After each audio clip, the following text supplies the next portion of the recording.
What's up guys, I'm KBHD here with possibly the most requested video of all of 2018 so far. Shout out to Linus from Linus Tech Tips because this is his phone actually, so thanks for passing it along, man. This is the Oppo findx. So this is actually the hottest phone on the planet right now, purely thanks to its really unique design. Oppo actually has a history of doing kind of insane things with flagship phones, but they don't do them very often. They specialize in the mid-range. But you might remember way back in the day, a couple years ago, I made a video about the Oppo Find 5, the first ever 1080p smartphone. That was a huge deal, and also the Find 7. So they do have a little history with actually doing impressive flagship stuff. So now here in 2018, in this world with lots of notches and compromise, in walks the Oppo findx. The specs, even though they're excellent, are actually probably the most boring part of this phone. So Snapdragon 845, Adreno 630, 8 gigs of RAM, 256 gigs of storage, a 3730 milliamp hour battery, Bluetooth 5.0, dual SIM cards. It's a flagship, no doubt.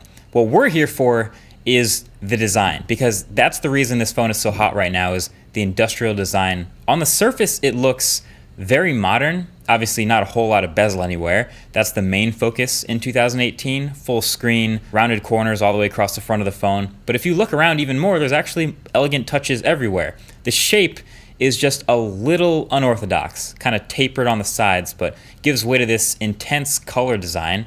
There's a blue and a purple version actually. This is the purple, which is called Bordeaux Red for some reason.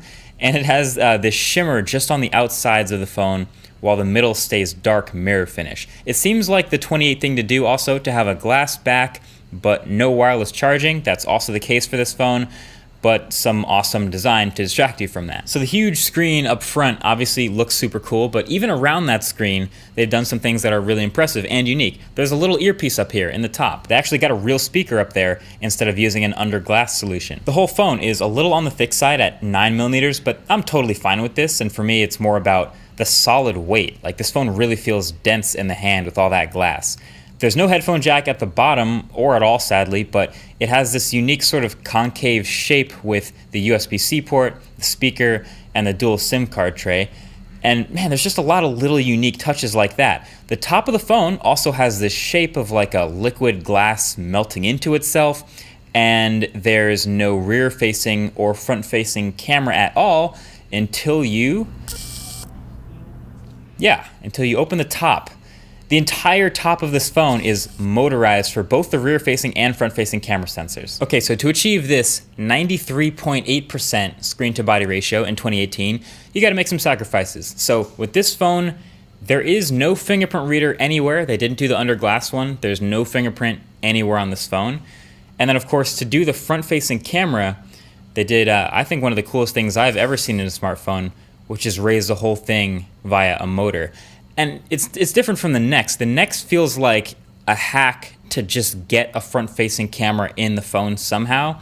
This feels like an integrated part of a thoughtful design. But now though, you gotta think about, again, motorized moving pieces in smartphones like this are still a tough ask. They eventually will fail, and they also make it harder for things like sealing and make it easier to break. And this is the whole top of the phone popping up, so I'm pretty sure you can forget about waterproofing right off the bat. And then when you have this much surface moving, you think about maybe if one grain of sand gets in there, that could be a problem too. It's easier than you think. Obviously, Oppo trusts this a lot though, because as you can see, they have the rear camera, which you use all the time, and the front camera, and a suite of other sensors, including a dot projector and an infrared sensor, all up here because this also does facial recognition. That's right, so with no fingerprint reader anywhere on this phone, like the iPhone, they built what you might call a Face ID clone in those front-facing sensors in the motorized piece.